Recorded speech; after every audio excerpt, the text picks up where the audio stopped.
They think Contemptus mundi means hatred.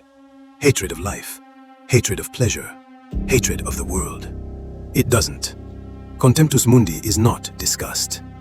It is distance. It is the refusal to be hypnotized.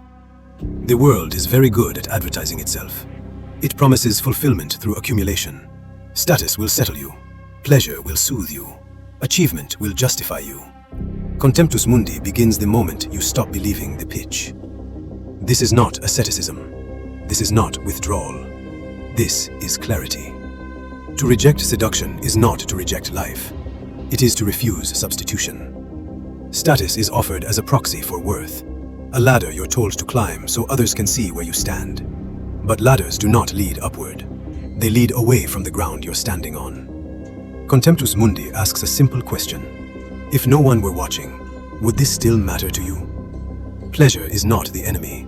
But pleasure that must be escalated to remain effective is not pleasure. It is anesthesia. The world does not want you satisfied. It wants you stimulated. Satisfied people stop consuming. Achievement is framed as arrival, but arrival is an illusion. The moment you achieve, the target moves, and you are told this movement is growth. Contemptus mundi sees the trick. It notices how fulfillment is always deferred, how desire is never allowed to rest, how the self is kept perpetually incomplete. This is not bitterness.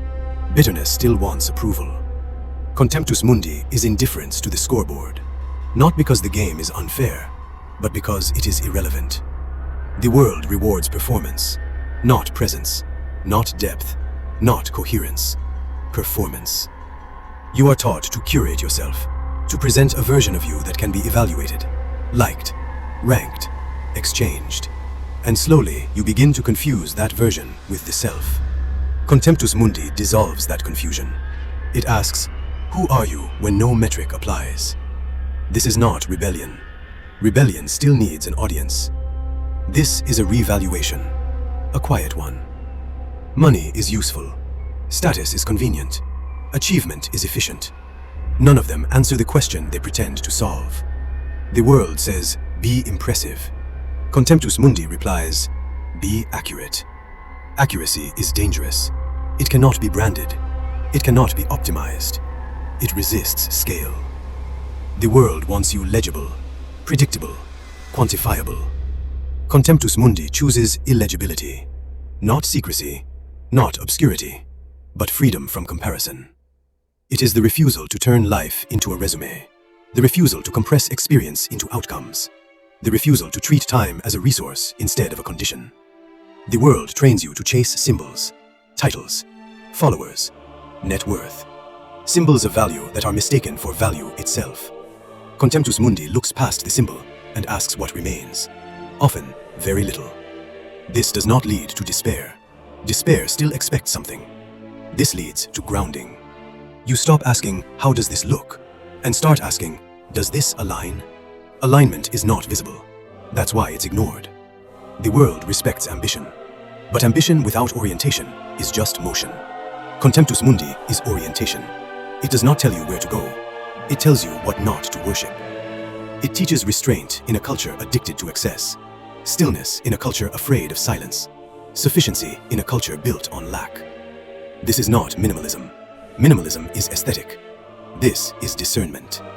You learn to enjoy pleasure without being owned by it, to succeed without identifying with success, to lose without collapse. You no longer confuse intensity with importance.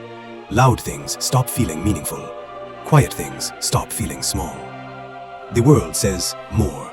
Contemptus mundi says enough. Enough status to live without fear. Enough money to live without humiliation.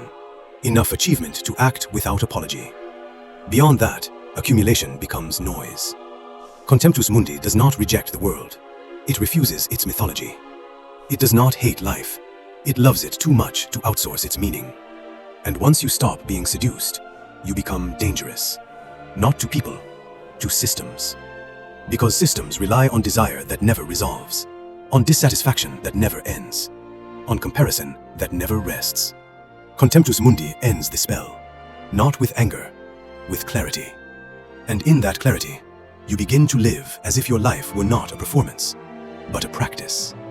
And that is a radical revaluation of what matters.